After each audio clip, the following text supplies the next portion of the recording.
sol nunca vai parar de brilhar como o meu coração. Eu sei que o mundo não vai parar de girar. Vous êtes en voiture. J'ai un vieux GPS qui n'a pas mis les cartes à... Enfin, je n'ai pas fait la mise à jour. Donc pour un exemple, le piétonnier il connaît pas. Donc lui il m'envoie boulevard Anspach pour traverser machin. Donc essayer de faire le tour d'un côté ou de l'autre, c'est impossible. Et pour couronner le tout, et donc les travaux aussi, il me demande de tourner à droite, c'est sans interdit, ça ne lui pose aucun problème. Et pour couronner le tout, j'ai oublié mon téléphone. Donc impossible de basculer sur le GPS de mon téléphone, impossible de prévenir que je suis en galère totale, que voilà. Et puis ici, il y a des travaux partout, enfin comme dans tout Bruxelles, plus le marché. Commissaire d'infraction. Donc à un moment donné, voilà. Mais je me suis garée pas loin parce que le parking on oublie. Voilà. On est content de te voir. On est Moi très ici, contents. je trouve ça dimanche matin. Oui, ça commence bien, en effet. En effet, tu m'as fait me lever tôt, moi j'étais là à 9h. Oui, oui, bah, excuse-moi. Hein.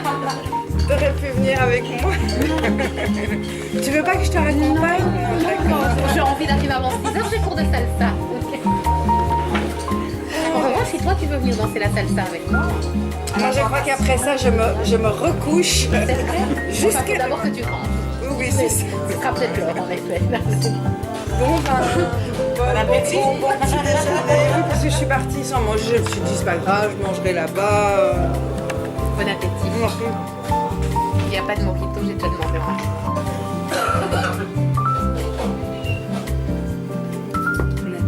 On attend le feu même du patron et puis après. D'accord.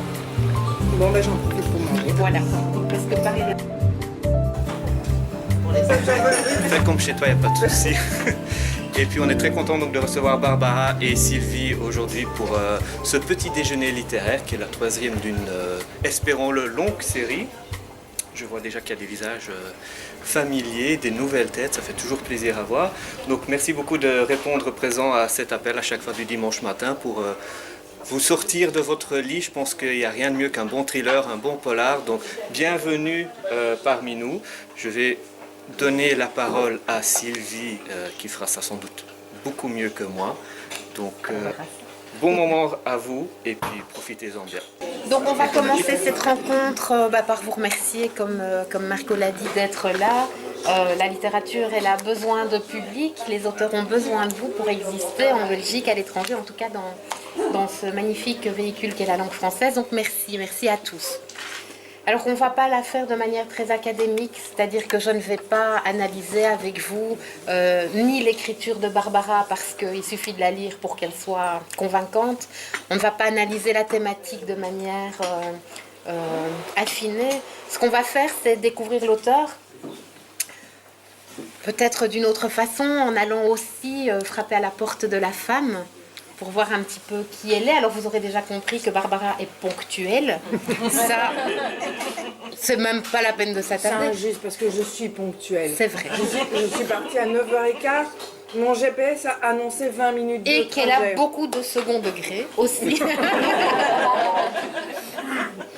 Tu m'énerves. Et puis qu'on s'adore aussi, qu'on est très copines et donc qu'on va peut-être un petit peu se chahuter aujourd'hui, hein, c'est l'idée. Donc Barbara, tout le monde connaît, ou presque. Et ceux qui ne connaissent pas, ça ne saurait tarder parce qu'on la voit partout. Pour la petite anecdote, je suis partie la semaine dernière en Avignon pour un festival des auteurs belges et dans tous les endroits où je me suis arrêtée, il y avait Je t'aime en affiche, en bouquin. J'en ai même vu dans le train. J'ai fait une photo. C'est vrai? Oui. Ah, tu m'enverras. Et je te l'enverrai. Donc, à l'aller comme au retour, j'ai vu du Barbara Abel. Ah oui, c'est incroyable. On la voit partout. Et c'est pas à vous que je dois le dire, puisque vous vous êtes levé tôt le dimanche matin pour aller à sa rencontre. Voilà, donc vous serez facilement d'accord avec moi. Alors Barbara, tu es née dans les coulisses de l'hiver, en décembre, et je ne dirai C'est pas... joli, tu devrais écrire. C'est vrai. Les coulisses de l'hiver. Alors vous devez savoir que Barbara est aussi noire que moi, je suis rose et bisounours. Voilà, ça vous allez le découvrir. Elle fait des... Alors on va voir comment on peut qualifier le texte de Barbara. Moi, c'est plutôt poésie, vers et rimes embrasées. Donc, je m'excuse d'avance si je parle un peu en poésie, je ne sais pas faire autrement. Donc je disais qu'elle est née dans les coulisses de l'hiver, et ma foi, j'avoue, c'est fort joli. Je ne vous dirai pas en quelle année, parce que, bon, d'abord... En 1969. Voilà, moi j'allais dire que Barbara, quand on la voit, elle fait mentir les chiffres. Tu m'as un peu cassé mon entre, mais bon, c'est pas très grave, je le mérite bien, hein, après le côté ponctuel, etc., on peut y aller. Donc Barbara, tu es une auteure belge. Alors on va directement rentrer dans le ton de la personnalité de qui tu es. Est-ce que tu es auteur, auteure ou autrice? Alors moi, je suis romancière. Romancière. Romancière, oui. Voilà. Bah oui, en fait, c'est mon fils, un jour, qui a dit à je ne sais plus qui que sa maman était romancière. Et j'ai trouvé que ça... C'est très joli et puis ça résout tout en fait. Ça résout tout, voilà. Donc tu esquisses ma question. Écrivain, auteur, bon c'est vrai que par les temps qui courent, il faut affirmer sa place de femme dans la société. Et donc voilà, écrivaine, je trouve ça très laid, autrice. C'est encore plus moche. C'est moche. On est bien auteur... ouais, et donc romancière, c'est super. Voilà, romancière, donc ça c'est la... Première petite clé, tu es romancière, tu es belge de surcroît et on en est fiers, ça c'est pas peu de le dire.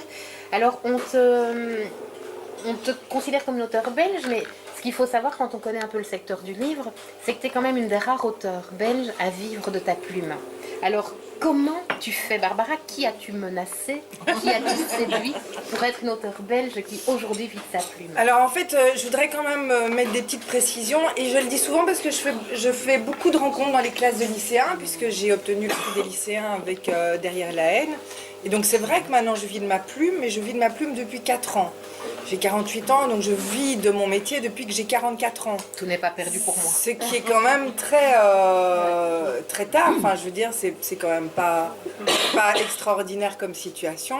Alors c'est vrai que j'ai beaucoup de chance parce qu'en général, les auteurs belges, la grosse majorité, à part Amélie Nothomb, Éric Emmanuel Schmitt. Et encore belge, Éric Emmanuel Schmitt. C'est un auteur de Belgique, mais... Ouais. Patrick Delperdanche, il vit de sa plume. Oui. Thomas Gunzig vit de sa plume. C'est vrai qu'on n'est pas beaucoup. Non. Et on est tous publiés chez des éditeurs français. Voilà. Pardon. J'ai vu Monsieur Français là. Je vous présente Éric Lamirois. Éric Lamirois, mon éditeur. Non mais enfin de toute façon c'est pas le marché le marché de l'édition belge est ainsi fait que c'est vrai que c'est très très compliqué de pouvoir vivre de sa plume en étant publié chez un éditeur belge, tout simplement parce que au niveau déjà bêtement, dis-moi si je me trompe, bêtement de la distribution. En fait, un éditeur belge ne rentre pas en France. Voilà, en gros c'est ça. Voilà, un éditeur belge n'est pas distribué en France. Et pour quelle raison? Il se protège. Ils font de la trumpisation. Et voilà, et donc, est-ce que tu peux me dire un bon tirage en Belgique? 300. Voilà, un bon tirage en Belgique, c'est... Enfin, En roman, oui. non, de vente, c'est ça? Ou un tirage? Normal, c'est 300. Ah, un tirage. Un tirage. 800, oui, 800, 1000, Ouais. Voilà. Bon. Mais la moyenne des ventes, c'est 300. Par Oui, bouquin, sur une année, enfin, par bouquin. par bouquin. Non. Au total, sur la vie du bouquin. Oui, mais la vie du bouquin, c'est 3 mois. Hein. Donc après, il y en a qui... Une vie d'un bouquin, c'est 3 mois. Et c'est pour ça que certains auteurs passent à l'auto-édition. Ouais, l'auto-édition, c'est pire. Hein. L'auto-édition, c'est pire. Oui, parce qu'à partir du moment où vous avez un éditeur professionnel, vous avez un diffuseur, et donc c'est l'éditeur, le diffuseur qui s'occupe de la diffusion dans les librairies. L'auto-édition, vous allez avec votre petite mobilette ou voiture et vous déposez 2 exemplaires. Bon, mais c'est pas tout à fait... On peut revenir sur le sujet par la suite. Oui, donc, enfin voilà, donc, si, en fait, il faut savoir que par bouquin vendu, moi je touche entre 75 centimes et 1 euro. Donc vous faites vite le calcul, c'est totalement impossible de vivre de sa plume si on est Uniquement diffusé en Belgique. Voilà, uniquement diffusé en Belgique.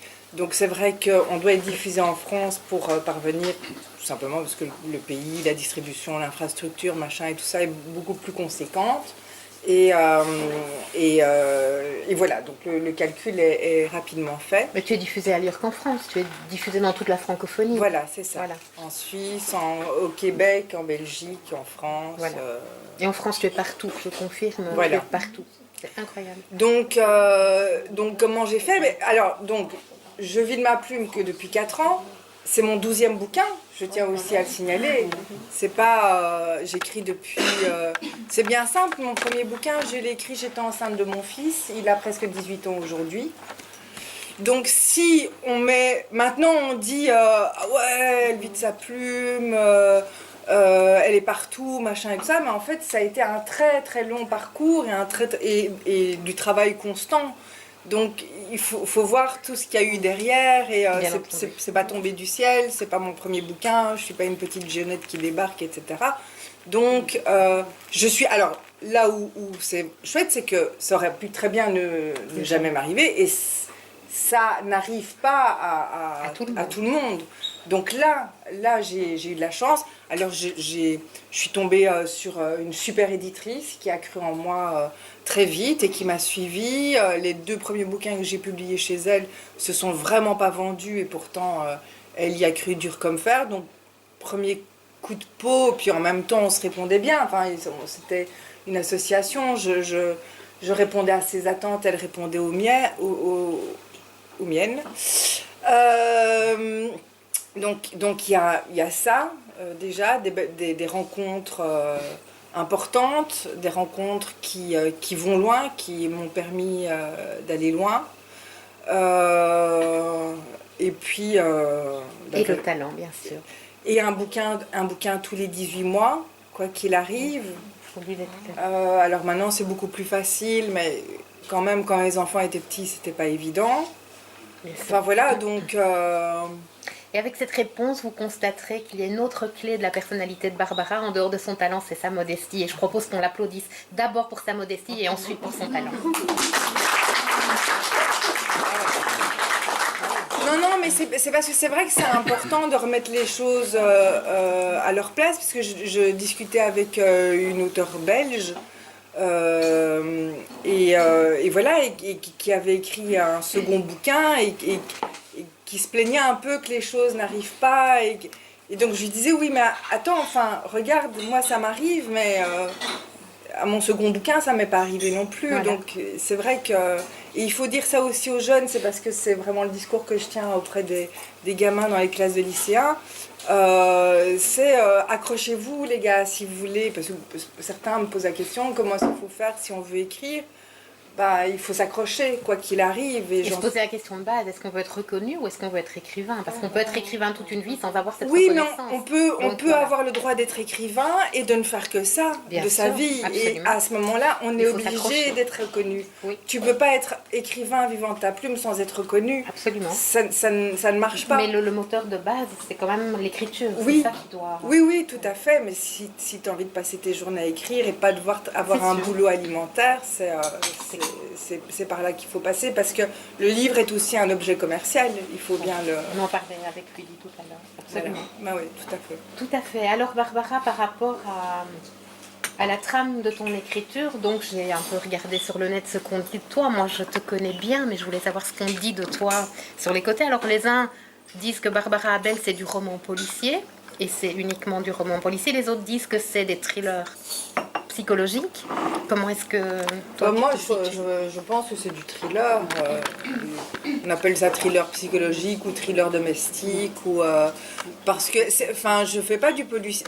Enfin, pour moi, le policier, c'est vraiment une enquête policière. Ça, oui. Alors, il y en a un Wikipédia te présente comme ça, auteur de roman policier. Ah oui, c'est... Voilà. Wikipédia a toujours raison. Voilà.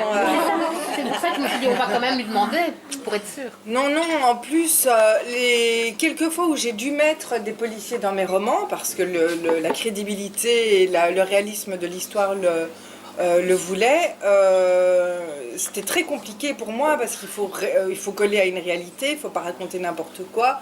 Donc j'ai dû prendre de la documentation auprès en l'occurrence d'un capitaine de police qui est devenu mon coach et voilà, et qui me guide dans mes errements policiers. Je suis très mauvaise en enquête policière, donc je crois que j'écrirai jamais une enquête policière, autant en tant que lectrice ou spectatrice qu'en tant que Qui lis-tu, toi, auteur. Barbara Quels sont les auteurs que tu aimes lire? Alors le truc, c'est que quand j'étais plus jeune, avant de passer de l'autre côté de la barrière, je lisais tout et j'étais une adolescente bouffeuse de livres. J'ai lu, mais de manière passionnée. Je pense qu'aucun romancier n'est devenu romancier sans avoir été lecteur. Je pense que c'est la première chose, évidemment. Donc, moi, je me souviens, adolescente, je me suis pâmée dans les bar Javel. J'ai dévoré Les Rois Maudits. Je sais plus, La Chambre des Dames de Jeanne Bourrin, le jeu de la tentation, ça je me souviens. Et j'avais même été à la foire du livre avec ma meilleure amie, hein, parce qu'on a des meilleures amies à ce moment-là, de l'époque, donc on était en secondaire, on avait été saluer Jeanne Bourrin. Et je me souviens de ce jour où on est sorti de la foire du livre. Il fallait presque nous mettre des selles là. On l'a vu, on l'a touché, on l'a machin et tout ça. Et oui, voilà, des livres que j'ai lus. Donc voilà, rien à voir avec Agatha Christie. J'ai lu Agatha Christie. Alors c'est vrai que maintenant ça a un peu changé. J'ai plus le même rapport avec la lecture et j'ai un peu perdu, je dois dire, ce côté passionné, émotionnel. C'est un peu triste. Alors c'est peut-être parce que je suis devenue romancière. C'est peut-être aussi parce que j'ai vieilli. Je pense qu'on n'a pas les mêmes émotions que quand on est adolescent. Et alors le truc aussi, c'est que je lis beaucoup plus lentement maintenant. Je suis une lectrice très très lente. Quand je vois des gens qui lisent mes bouquins en 2 jours, là, moi je ne comprends pas ça, parce que c'est pour moi un mystère total. Et en fait, du coup, c'est vrai que je lis beaucoup les copains aussi. Donc les autres auteurs, parce qu'ils m'envoient leurs bouquins et c'est vrai quand on se retrouve en salon, c'est très gai de pouvoir se parler de notre travail respectif. Souvent ils m'ont lu, donc j'aime bien leur rendre l'appareil. Donc c'est vrai que maintenant je lis presque exclusivement que du policier, du thriller, bien que là actuellement je suis en train de lire le dernier Delphine de Vigan. Avec l'histoire de ce petit garçon. Alors le titre, j'ai complètement oublié. Ce petit garçon qui boit en cachette, je le dirai 150 000 fois. Voilà, le dernier de Delphine de Vigan, qui est très très bien. Donc voilà, c'est pas un thriller.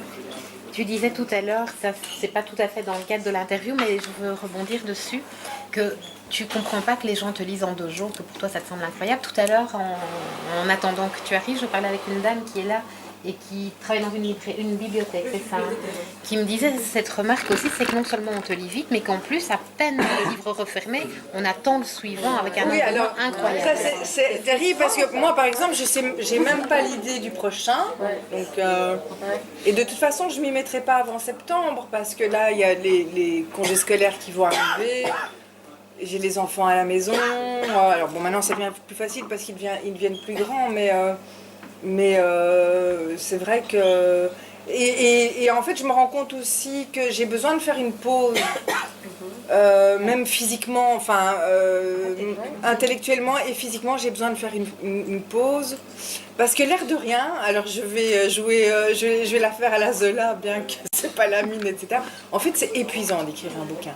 C'est vrai que je m'en rends pas compte, mais je sors de là assez rincée. Et puis... Bon, même si, merci, les chiffres mentent, je suis plus toute jeune non plus. Enfin, je me rends compte que mon pouvoir de régénération est de plus en plus lent. Donc c'est vrai que quand je vois sur Facebook à quand le prochain, pas pour tout de suite quoi. Ouais. Et qu'est-ce que ça te fait en tant qu'auteur de voir cet empressement à Mais publier? c'est incroyable en fait. C'est vrai que c'est vrai que enfin ça paraît un peu cliché, mais en fait c'est très important pour les auteurs donc d'avoir. Alors maintenant il y a un truc génial, parce que je pense que c'est génial, qu'on n'avait pas avant, qui sont les réseaux sociaux. Parce que ça nous donne à nous, auteurs, un vrai pouvoir de communication. Donc moi, quand j'ai commencé, il n'y avait pas les réseaux sociaux, puisque mon premier bouquin est sorti en 2002. Et en plus, donc, Facebook date de 2004, mais moi, j'y suis arrivée vers 2009. Hein. Bon, 2004, c'était quand même très confidentiel, tout le monde ne l'avait pas. Donc, j'ai quand même vécu 7 ans en publiant des romans, sans les réseaux sociaux. Comment est-ce qu'on faisait pour diffuser En fait, on était complètement tributaire de l'attaché de presse. Donc, il n'y avait que la presse qui pouvait relier. Et alors, il y avait les salons, les séances de dédicaces pour le contact avec le public. Et c'est vrai que maintenant, avec les réseaux sociaux, il y a un truc génial, c'est que les auteurs, comme plein d'autres métiers artistiques, on a pris un peu le pouvoir et la possibilité de... C'est quoi ? J'avais mort de rire.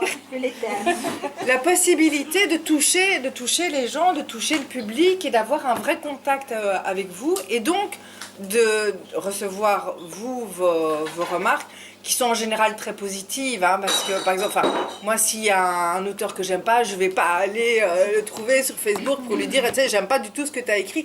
Donc c'est vrai qu'on est plutôt contacté et touché par les gens qui nous aiment bien.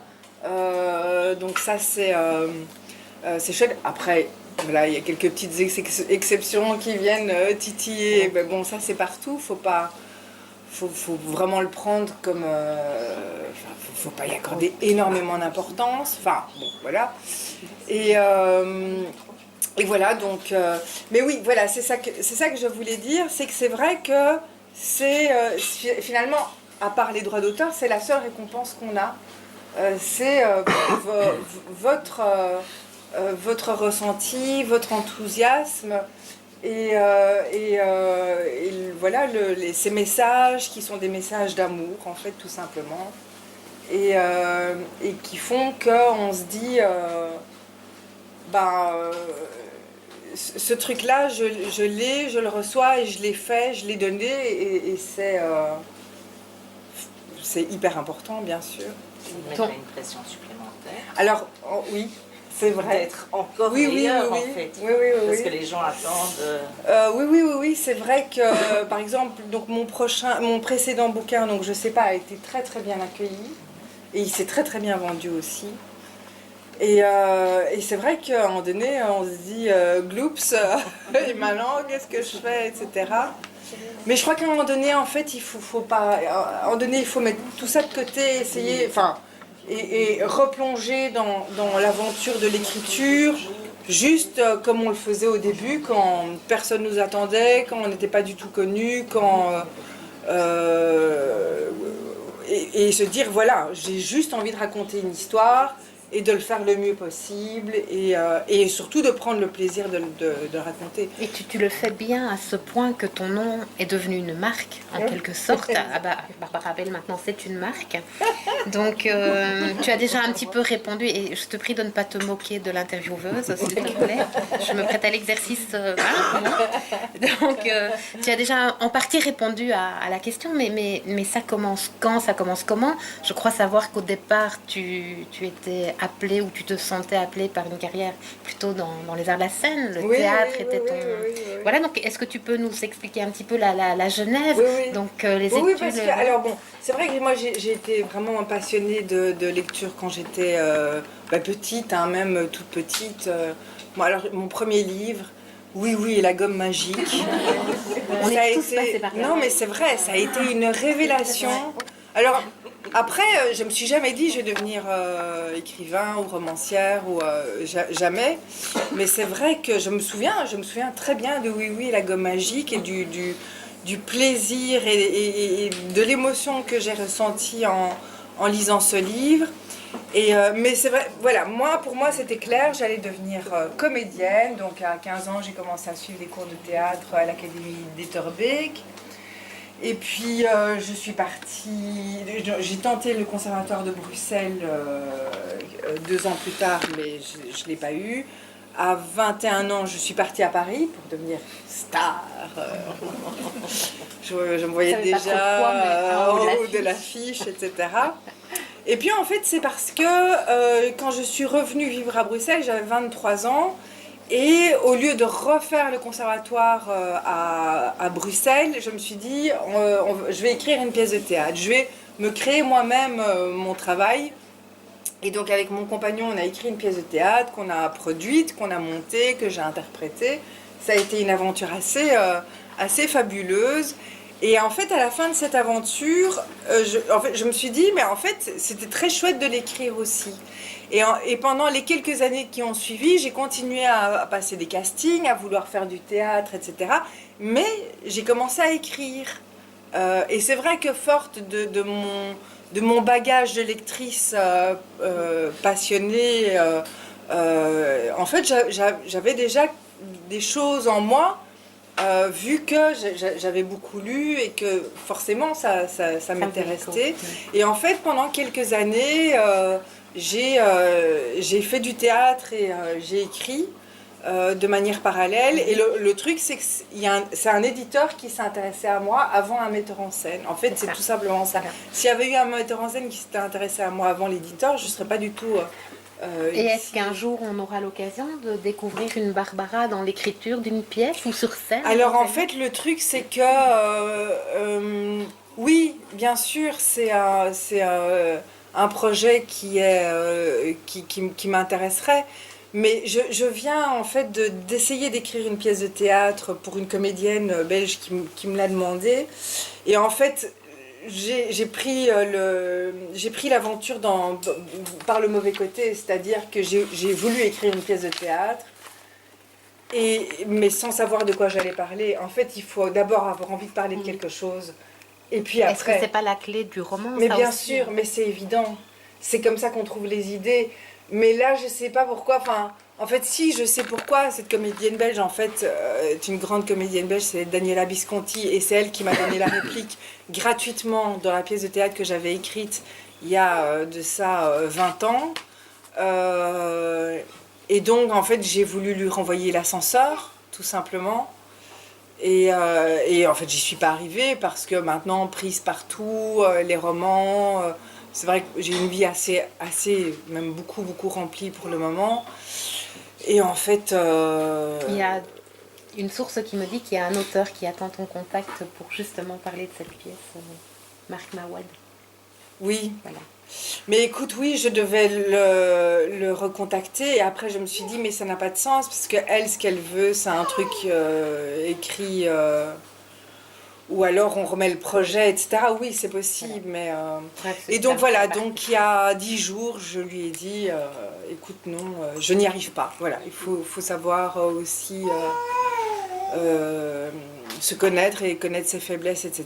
Et c'est vrai que je lui ai dit, moi, enfin là, pour le moment, dans l'état actuel des choses, je n'y arrive pas parce que tout simplement, je ne sais pas de quoi parler. En fait, il faut d'abord avoir le sujet et puis après se lancer dans l'écriture. Voilà. On a fait un petit peu le tour de ce qui est général autour de toi, Barbara. Donc on a compris que tu es quelqu'un d'agréable, de ponctuel, que tu roules en Vespa et que tu apprends maintenant avec une licence à échapper aux travaux bruxellois. On a appris pas mal de choses sur la femme que tu es élue d'une question en étant romancière pour éviter un débat. Tout ça est fantastique.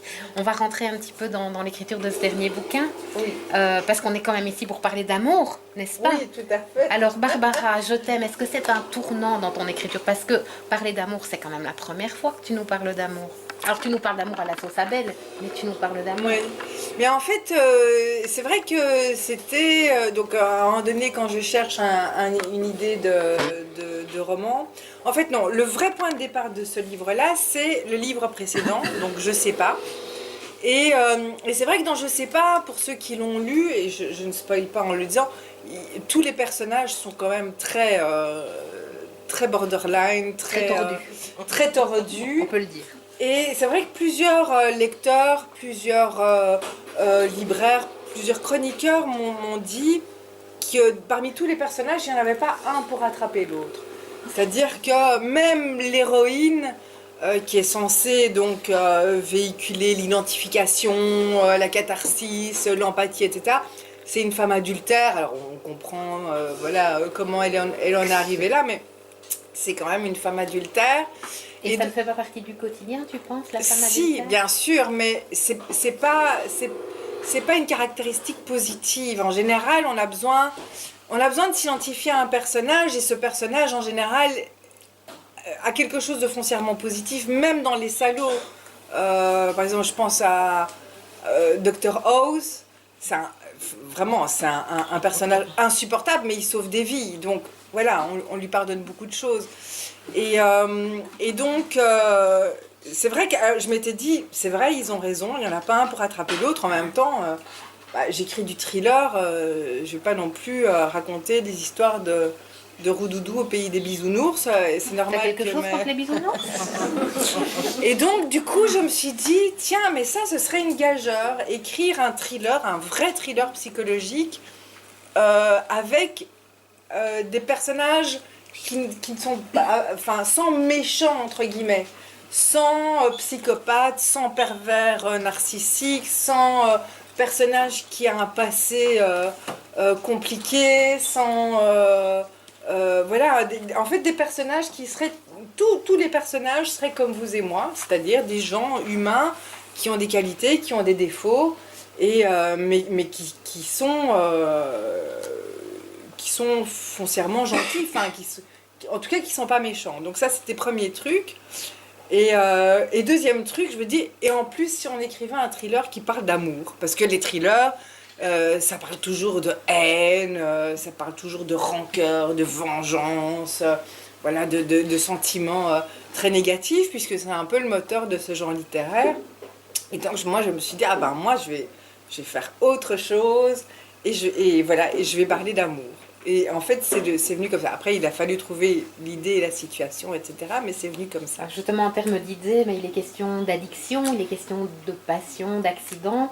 Finalement, c'est assez contemporain, quotidien. C'est des choses qui arrivent, peut-être que c'est arrivé à chacun d'entre nous. Donc, est-ce qu'on peut dire que c'est dans l'observation de tes contemporains que tu puises on peut même dire que c'est toujours des anecdotes. Les points de départ de mes romans, c'est souvent des anecdotes qui m'arrivent dans la vie de tous les jours. Après, moi, dans ma vie, ça reste une anecdote, un petit truc que tout le monde vit, qui n'a pas de conséquences, qui n'est pas grave. Évidemment, moi, je vais trouver le grain de sable, je vais trouver le moyen de faire complètement basculer la situation et de faire en sorte que ça va tourner à la catastrophe. Et comment construis-tu la psychologie de tes personnages? Est-ce que avant d'entamer l'écriture du roman, tu as une fiche pour chaque roman, pour chaque personnage, avec un peu la psychologie que tu leur prêtes? De quel côté du lit ils dorment? Non, en fait, non. Moi, je construis toujours mes personnages au fur et à mesure du roman. Et en fait, le personnage est là pour servir le roman. C'est-à-dire que je vais... donc, je pars sur une idée de situation, de départ ou de... D'arrivée. Oui, d'arrivée, non. Mais parfois, par exemple, pour je sais pas... L'idée de départ, elle arrive à la page 130, quelque chose comme ça. C'est l'idée qu'une enfant tient la vie d'une adulte entre ses mains. A la possibilité de sauver une adulte et pour X ou Y raison ne le fait pas. Et on n'en sait rien. Donc après, il faut évidemment installer cette situation et c'est ce qui fait que je prends le temps de raconter la situation de départ. Et c'est pendant cette installation que le personnage va se construire. Il est là pour servir d'histoire de telle manière que la situation de départ va être employée à son maximum de potentialité. Donc c'est vraiment comme ça. Et puis j'essaye aussi toujours, dans la mesure du possible, de construire un personnage ordinaire.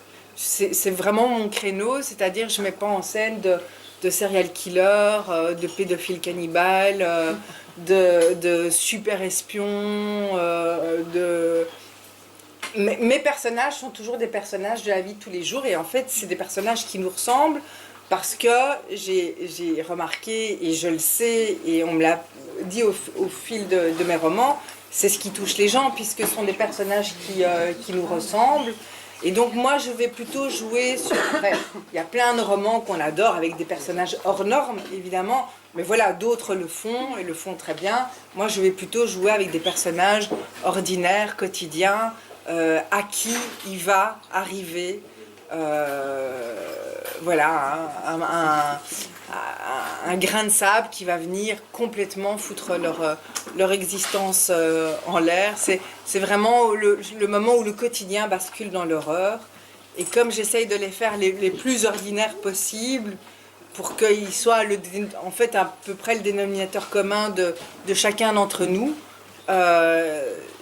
évidemment, on va s'identifier. En fait, moi, ça me sert, moi, à m'identifier au personnage, parce que c'est la première condition pour que ça marche, c'est que moi, je m'identifie au personnage. Et d'ailleurs, si vous remarquez, au fil de mes romans, les personnages vieillissent et les enfants grandissent. Donc au début, l'instinct maternel, c'est une jeune femme enceinte. Tiens, c'est bizarre, j'étais enceinte quand je l'ai écrit. Puis après, les enfants sont plutôt petits. Et puis maintenant, j'écris des histoires de femmes de 45 ans, enfin bon, Maud a 37, mais qui ont des ados. Tiens, c'est bizarre. Voilà, et donc voilà, donc c'est parce que j'ai besoin de... Et dans tes romans, les ados rangent leur chambre ou... Ah non. Dans mes romans, les ados sont très très ados. Comme j'en ai un à la maison, je sais ce que c'est un ado. On sait plus ou moins tout ça. Oui. Alors moi, j'étais en terrasse un jour, et je sais pas, la rumeur prétend qu'en terrasse, Barbara et moi, on prend des mojitos. Parfois, on prend du vin aussi, hein, pas seulement des mojitos. Et là, j'ai entendu dire qu'effectivement, les récits autobiographiques, c'était pas trop ton truc, que toi, c'était l'histoire, tout ce que tu viens de nous raconter. Mais qu'il y a quand même finalement beaucoup de toi dans chacun des romans, mais que ça ne se voit pas. Alors moi j'aimerais bien que tu nous dises un petit peu dans ce roman-là, qu'est-ce que tu as mis de toi? Déjà, juste entre nous, hein, tu peux balancer l'info. Mais en fait, beaucoup de choses, mais comme dans tous les romans. Enfin, déjà, de manière basique, quand je dois... décrire un personnage qui est jaloux, je vais puiser dans ma propre jalousie. Comment décrire la jalousie du personnage, comment le faire mieux qu'en se souvenant des moments où moi j'ai été jalouse. Et en fait, je suis comme tout le monde, comme vous tous. On a tous ici autour de cette table connu l'amour, la haine, la jalousie, la rancœur, la tristesse, le chagrin, la joie, le bonheur. Enfin, et donc en fait, tout simplement, déjà, dans chaque fois que je dois décrire l'émotion d'un personnage, je vais puiser dans mes propres émotions. Après, c'est vrai qu'il y a un vrai travail de documentation. Je pense par exemple à Derrière la haine, il y a, il y a des parents qui perdent un jeune enfant. Je n'ai jamais perdu de jeune enfant, heureusement. Donc là, c'est vrai que j'ai été faire des recherches sur le net et j'ai lu beaucoup de témoignages et pour savoir comment ça se passait, comment les gens vivaient ce drame. Donc j'ai lu beaucoup de témoignages de parents qui ont perdu un enfant. J'ai lu beaucoup aussi d'articles de psychologie pour savoir quelles sont les différentes étapes qu'on traverse quand on vit cette épreuve. Donc le chagrin, la colère, le déni, la résilience, etc. Donc ça m'a permis de construire mon roman, mais après, la douleur, la tristesse, même si elle n'est pas apparentée à la perte d'un enfant, j'ai connu dans ma vie des moments où j'ai été très très triste, et évidemment je vais puiser là pour essayer de toucher au mieux l'émotion qui doit s'en dégager, parce que le thriller psychologique, c'est un genre littéraire, enfin à mon avis comme tous les genres littéraires, comme tous les livres, ça fonctionne vraiment bien si on arrive à transmettre l'émotion au lecteur. Après c'est vrai que dans la vie de tous les jours, enfin au niveau de la situation, c'est vrai que j'ai souvent des idées qui me viennent Par exemple, derrière la haine, le point de départ, c'est donc à l'époque, mon fils était très ami avec le fils des voisins. Et en fait, à l'arrière de mon appartement, les fenêtres donnent sur la maison des voisins, qui est une arrière-maison en fait. Et donc en fait, les garçons avaient 5-6 ans. Et j'ai vu, donc en passant à l'arrière de mon appartement, c'était en été, toutes les fenêtres étaient ouvertes. Et je vois le fils des voisins qui s'appelle Elliot, je le vois à 5 ans penché à la fenêtre du premier étage, enfin de sa chambre. Et la fenêtre était ouverte puisqu'il faisait très chaud. Et donc j'ai pris peur, je l'ai appelé, je lui ai demandé de rentrer à l'intérieur de sa chambre. Et comme il y avait quand même une petite distance, il ne m'entendait pas, il s'est penché en me disant quoi. Et donc là, j'ai juste fait signe de ne pas bouger. J'ai pris mon téléphone, j'ai appelé sa mère. Et puis voilà, et 1 minute plus tard, elle fermait la porte. Donc quand je dis que l'inspiration vient de ma vie, oui, sauf que chez moi, il n'y a pas de drame et c'est une anecdote. Sauf que là, moi, je me dis, et s'il était tombé? Que se serait-il passé? Qu'est-ce que moi j'aurais éprouvé? Que se serait-il passé pour mon fils? De voir, parce qu'ils étaient très amis. Alors, avec les voisins, nous, les adultes, on s'entendait bien, mais on n'était pas vraiment amis. C'est pas comme dans le bouquin. Je crois qu'on a mangé une fois ensemble, mais sinon, c'était plutôt des contacts, justement, par rapport à nos enfants. Mais donc voilà, donc c'est vrai que tout d'un coup, je me dis, tiens, c'est une situation intéressante de manière narrative, de manière fictionnelle, c'est quelque chose d'intéressant si j'en fais des voisins hyper amis et très proches, etc. Et donc voilà, c'est comme ça que ça se construit. Très bien. Alors pour Je t'aime, je peux le dire, enfin si ça reste entre nous, j'ai surpris mon fils en train de fumer un joint avec un de ses copains. Et donc un ado quoi. Un ado, voilà. Et donc j'ai dit à son et en fait le truc c'est le copain, c'est le fils de ma meilleure amie à moi. Et donc c'était un samedi soir, donc il était 1h du matin, donc j'ai dit on en parle demain matin. Le lendemain au petit déjeuner, ils étaient tous les deux comme ça. Et donc moi j'ai dit au copain, voilà, je bois un café avec ta maman vendredi. T'as jusque vendredi pour le lui dire. Si vendredi tu l'as pas dit, c'est moi qui lui dis. Et en fait, il m'a tellement supplié de ne rien dire à sa mère que j'ai fini par dire ok, mais alors t'arrêtes, machin, etc. Alors le vendredi, j'ai rien dit et c'est parce que j'ai lu le bouquin. ouais, j'ai rien dit, mais en fait, ça a été horrible parce que j'étais en face de ma meilleure amie et je savais que j'avais pas fait le bon choix, quoi. Je savais que j'aurais dû tenir. Enfin, c'est ce que je disais à son fils. Je dis, je suis pas ta copine à toi. Je suis la copine de ta mère, enfin l'amie de ta mère, et c'est avec elle que je tiens. Donc, mais après, il m'a tellement supplié, tellement machin et tout ça que je me suis dit bon faisons-lui confiance. Ce qui était une erreur parce qu'évidemment, il a absolument pas arrêté.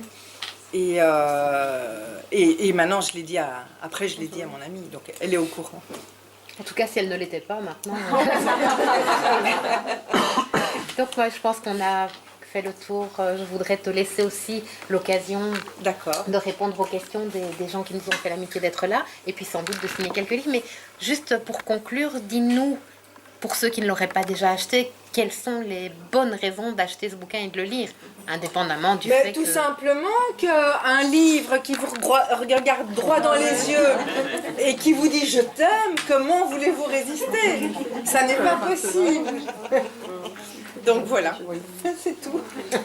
Alors, avant de vous laisser l'occasion de poser vos questions à Barbara, je voudrais quand même vous dire que c'est pas une première, cette rencontre, et ce sera certainement pas une dernière, parce que Barbara a été tellement merveilleuse qu'elle donne l'envie d'en faire d'autres. Il y a donc différents rendez-vous que je vous donne dès maintenant. Le 17 juin, un auteur formidable que moi je connais bien, que j'ai lu aussi, et que je vous conseille de découvrir si vous ne l'avez pas déjà fait, c'est Salvatore Mini. C'est un auteur belge, hein, ça c'est quand même bien de le dire. Et le 9 septembre, alors là il va falloir me dire, c'est Yann Manouk. Oui. Voilà. Voilà. Et le 21 octobre, Nicolas Feuze. C'est bien ça? Donc voilà, notez ça dans vos agendas. Sinon, de toute façon, sur Facebook. Et Yves Laurent, oh là là, Yves Laurent qui est là. Enfin, il n'y a que la moitié de Yves Laurent. Voilà, oui, c'est ça. Et ça, c'est le 8 septembre autour de cette table. Donc, j'espère que les rendez-vous sont pris. Je vous remercie de votre attention. Puis je vous laisse, Barbara, rien que pour vous. Je ne sais pas. La première question étant toujours dure à poser, je propose qu'on passe à la deuxième directement. Quelqu'un pour une deuxième question? Mais moi, je voudrais une suite à ces livres-là. Voilà. Mais une suite à un derrière la haine. Mais en fait, le truc, c'est que je ne suis pas contre. Écoutez, en fait, ce qui se passe, c'est que il faut, pour avoir, donc, pour que ça devienne une trilogie et boucler l'histoire, il faut que le dernier, il faut vraiment une très très bonne idée.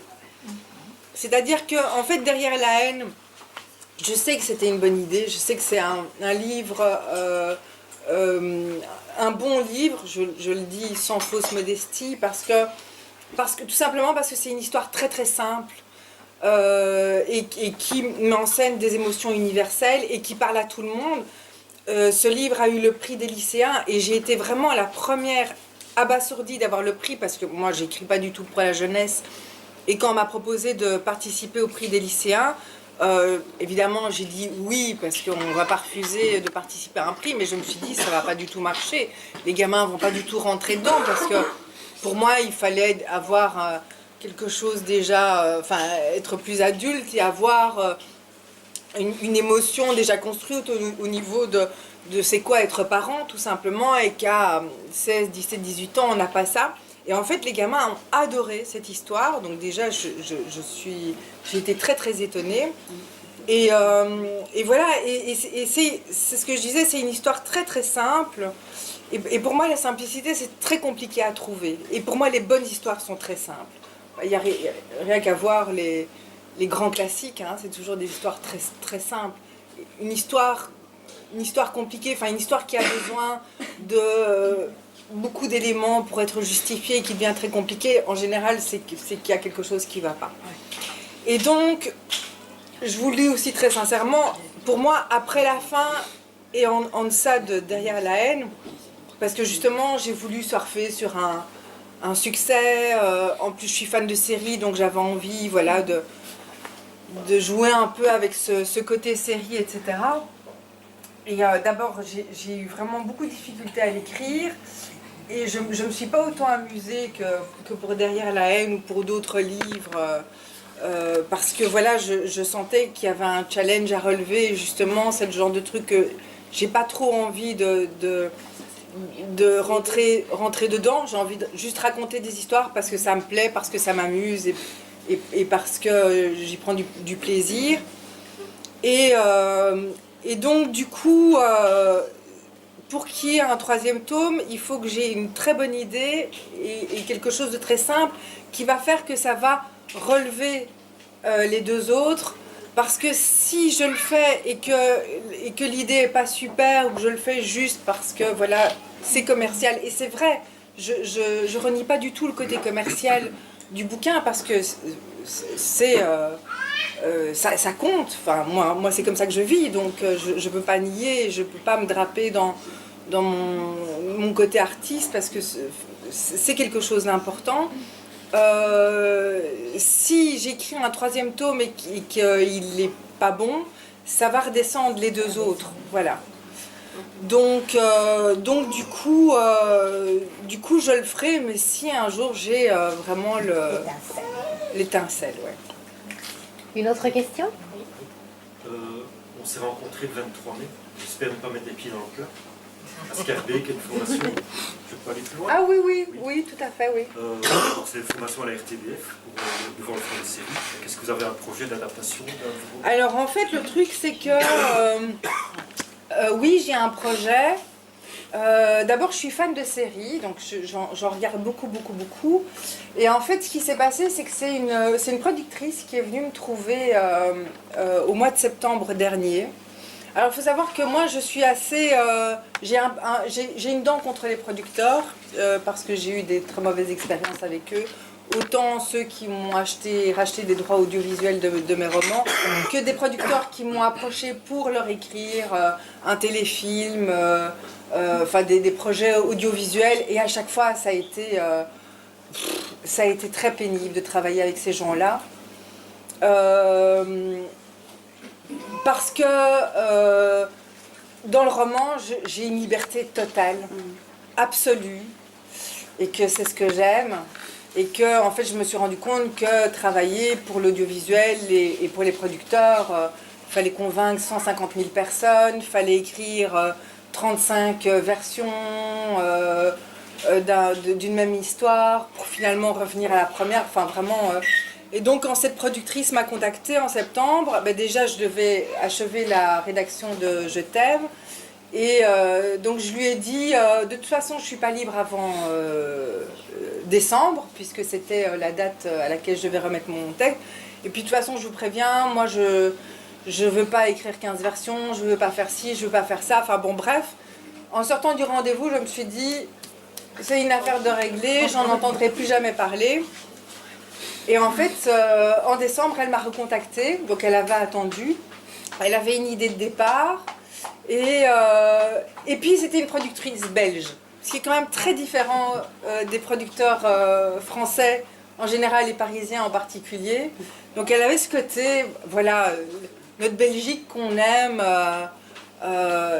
voilà, qui m'a séduite. Et donc voilà, donc je lui ai écrit, j'ai développé le concept et on en est bon maintenant à déposer un dossier à la RTB. Vous l'avez déposé le 22 mai? On l'a déposé le 22 mai. Ceci dit, donc le 23 mai, il y avait ce workshop. Je me suis rendu compte de toutes les erreurs qu'on a faites dans ce dossier. Voilà. En fait, si ça prend, tant mieux. Puis si ça prend pas, tant pis. La référence devant le jury, ben, je sais pas, on n'a pas encore eu de date. Vous avez eu des... 12 juin. Ah bon? Le producteur doit être averti. Donc, le jour où il a déposé le dossier, on a dû lui dire quel jour il pouvait le faire. Ouais, mais non. Elle me dit que non. Je vais l'appeler. Je vais lui dire qu'il y a un problème. Et vous, c'est le 12 juin, c'est ça? Ah oui, donc on ferait bien d'être quand même un peu au courant. Ouais, non, en plus elle m'a dit que je recevrais un mail, donc bon, je sais pas, on verra. Une autre question. Notre producteur qui a déposé le projet est ami avec quelqu'un qui travaille, avec Anne Calvin, qui travaille à RTBF. C'est son ex-belle-sœur, je pense. C'est peut-être comme ça qu'il a déjà eu la date. Ah bah, Ça, je sais pas. L'idée du faucheur en dents, c'est ça. Oui. attention, méfiez-vous. Moi, je voulais d'abord vous remercier parce que je suis une nouvelle lectrice dans la marque par Arabelle. Je sors d'un burn-out et c'est vous et Sylvie Ginestet, qui est aussi écrivain belge, mais plus dans le fantastique, qui m'avait redonné l'envie de lire. J'avais perdu depuis 2 ans. Et je voulais juste savoir, dans L'innocence des bourreaux, parce que c'est par celui-là que j'ai commencé, j'ai été fort, comment est venue l'idée, parce qu'ils sont un peu tous déjantés aussi pareil, dans celui-là. Comme j'ai dit, donc c'est venu d'une anecdote que j'ai vécue. Tout simplement que donc quand mon fils était petit, il était un peu plus grand que le tout petit qui reste devant la télé, mais un jour il était devant la télé et je devais faire une course à l'épicerie du coin et pas le courage d'attendre que le dessin animé s'arrête, pas le courage de lui mettre ses chaussures, sa veste, machin et tout ça. Et donc, alors moi, contrairement au personnage de L'Innocence des bourreaux, je l'ai prévenu. Donc je lui ai dit, je vais vite faire une course, j'arrive, ne t'inquiète pas. Et en fait, en marchant dans la rue, donc je marchais d'un bon pas. Et en fait, là, je me suis dit, en fait, si maintenant il m'arrive quelque chose, si je me fais écraser par une voiture, personne ne sait que mon fils est tout seul à la maison et mon mari ne rentrait 2-3 heures plus tard. Donc mon gamin aurait bien le temps de flipper. Et bon, voilà, à 5-6 ans, il est encore trop petit pour prendre, et puis il ne connaît pas les numéros, etc. Et voilà, donc de nouveau, idées. Alors, ce qui est drôle, c'est que ces idées-là, je les ai mises de côté parce que je les ai écrites beaucoup plus tard. J'avais besoin que mon fils grandisse. Je crois que j'aurais été incapable, pareil que derrière la haine, hein, j'aurais été incapable d'écrire les histoires tout de suite parce que j'aurais trop associé les gamins à mon fils. Et donc j'ai attendu, mais donc voilà, une situation, ça, je trouvais que c'était une bonne situation de tension, et donc voilà, de fil en aiguille, bon ben voilà, on va faire une supérette, alors pour mettre plus de personnages en scène, ce sera un braquage, et puis comme ça, puis après les autres personnages se sont dessinés en fonction de ça, quoi. Et je dois dire, je n'ai plus jamais laissé mon fils tout seul. C'est le genre de truc qu'on fait une fois, puis après on est tellement en panique. Je vais vous poser une question. Oui, oui. J'ai lu quand même quelques-uns de vos romans. Je vous remercie également pour les avoir écrits et c'est vraiment fantastique. Mais non, je ne sais pas, peut-être que moi j'ai pas très bien compris quelque chose, mais depuis que j'ai lu ce roman, j'ai vraiment une idée qui me reste en tête, une question à laquelle je n'avais pas de réponse. C'est ce rôle assez prépondérant de cette petite fille qui est très désagréable, qui est vraiment terrible. Et je n'ai pas compris pour quelle raison cette petite fille avait ce caractère, je ne peux pas dévoiler, mais aussi terrible. Est-ce que vous l'avez expliqué dans le livre? Moi, je ne l'ai pas perçu, et ça, je ne sais pas que ça me hante, parce qu'après j'ai pu jeter. Mais là, franchement, je suis interpellée. Est-ce que... Alors non, je ne l'ai pas expliqué du tout. En revanche, alors, au début, ce n'était pas du tout une volonté pour moi d'aborder ce sujet-là, mais pour moi, tous les enfants ne sont pas d'adorables petits anges. Et j'ai croisé dans ma vie des enfants qui étaient vraiment détestables. Et donc, pour moi, voilà, c'était pas un problème de mettre en scène ce genre de personnage, puisqu'il en existe dans la vie de tous les jours. Dans les amis de mes enfants, il y a des enfants que j'aime pas, mais vraiment, que j'aime pas du tout. Je comprends parfaitement, mais comme vous faites souvent une analyse psychologique de vos personnages, je m'attendais à ce qu'on puisse trouver la raison pour laquelle cet enfant est... Non, c'est vrai que je ne l'ai pas expliqué, mais je comprends ce que vous dites, mais je ne l'ai pas expliqué parce que pour moi, voilà, c'est une enfant qui a un caractère comme ça. Comme les enfants, enfin, il n'y en a pas beaucoup non plus, hein, mais 1 ou 2 enfants que je connais, et voilà, ça ne s'explique pas. Leurs parents sont absolument adorables, ils vivent dans un milieu privilégié, enfin, comme nous, quoi, c'est-à-dire avec des parents intelligents qui les soignent, etc. Pourquoi est-ce que ces enfants ont un caractère comme ça? Et donc voilà, tout simplement, je me suis dit, ça existe, pourquoi ne pas mettre en scène ce genre de personnage?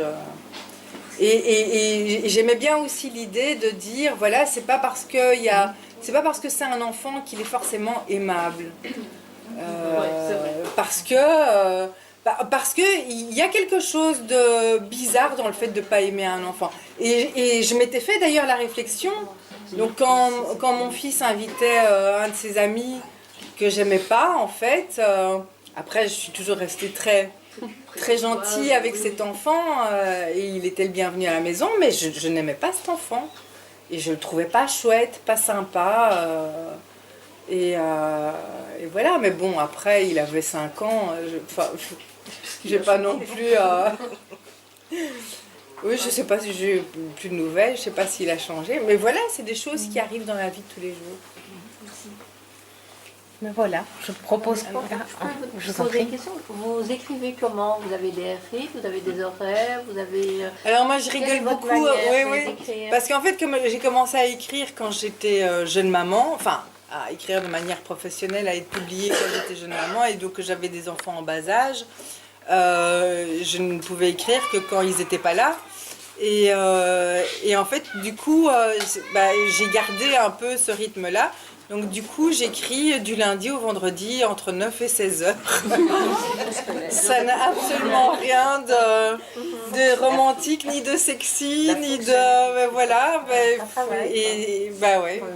Comme tout le monde, en fait. Parce que... Alors maintenant, ça devient plus facile, parce qu'ils sont plus grands. Donc mon grand a 17 et ma petite a 10 ans. Bon, la petite, elle demande encore beaucoup d'attention, donc c'est vrai que quand je suis vraiment en retard, vraiment à la bourre, qu'il faut vraiment que je travaille même quand ils sont là, bon maintenant c'est vrai que j'y arrive plus, mais c'est vrai que voilà, j'ai plus ou moins gardé ce rythme-là. Donc c'est une discipline, quoi. Oui, c'est une discipline. Oui, c'est une discipline, tout à fait. Oui, parce qu'il y a des moments où il est 10h du matin et ça vient absolument pas. Et puis tout d'un coup, à 15h15, on a le flash. Mais bon, à 16h, enfin 16h, 16h30, il faut s'arrêter, aller chercher les enfants à l'école, faire les courses, donner le bain, faire les devoirs, faire le repas. Merci. Barbara, je propose une dernière question à monsieur. Simplement, est-ce que vous êtes sensible à la littérature anglo-saxonne? Je pense par exemple à Mo Hayder qui publie aussi des romans horribles. Oui. Qu'est-ce que vous voulez dire? Et qui est aussi une personne charmante. Oui. Mo Hayder, j'en ai lu un, je sais plus lequel c'est. J'espère que je confonds pas. Un truc de scarification. La peau, oui, voilà, c'est ça. Oui. Après, il faut évidemment que la traduction soit bonne, mais elle est en général. Et oui, j'aime beaucoup cette. Ils sont bons en général. Oui, ils sont plutôt bons. Voilà. Vous cherchiez le titre du dernier livre de Delphine de Vigan, Oui. Les Loyautés. Oui, c'est ça, les loyautés. Voilà, c'est ça. Sur cette petite note, merci beaucoup. Je voulais encore ajouter quelque chose, en fait, parce que vous attendiez tous à voir Barbara Bell. Ce que vous ne savez peut-être pas, c'est que l'intervieweuse de la matinée a également écrit un livre, et je tenais à le très, très bien. souligner. Et comme vous l'aurez remarqué, non seulement elle parle bien, mais elle écrit bien. Oui. Alors c'est quand on dit de moi que je suis née au berceau de l'hiver. Dans les coulisses de l'hiver. Il faut suivre. Les coulisses de l'hiver. Eh bien voilà, ça vous donne une idée de la littérature de Sylvie qui est très très belle. Merci Barbara. Et son livre Hope a d'ailleurs été nominé dans une grande chaîne de librairies concurrentielles dont on va se taire le nom. Je suis désolée. Pas de souci. À la librairie Club, donc l'ouvrage Hope était nommé pour le prix des lectrices Club, je pense. Des lecteurs. De lecteurs, lectrices Club. Et bon, je sais qu'elle adore que je fasse sa publicité parce qu'elle n'aime pas le faire elle-même, mais elle sera en représentation le mercredi prochain, le 6 juin, au théâtre Fou Rire à Anderlecht pour un récital poétique, donc avec Francis Lalanne qui l'accompagnera de façon musicale à la guitare. Et Barbara sera dans la salle, bon je dis ça. C'est vrai, j'ai bien. Si vous n'avez rien à faire, ou même si vous avez des choses à faire, annulez-les et venez mercredi 6 juin au théâtre. C'est une excellente idée. Merci à vous.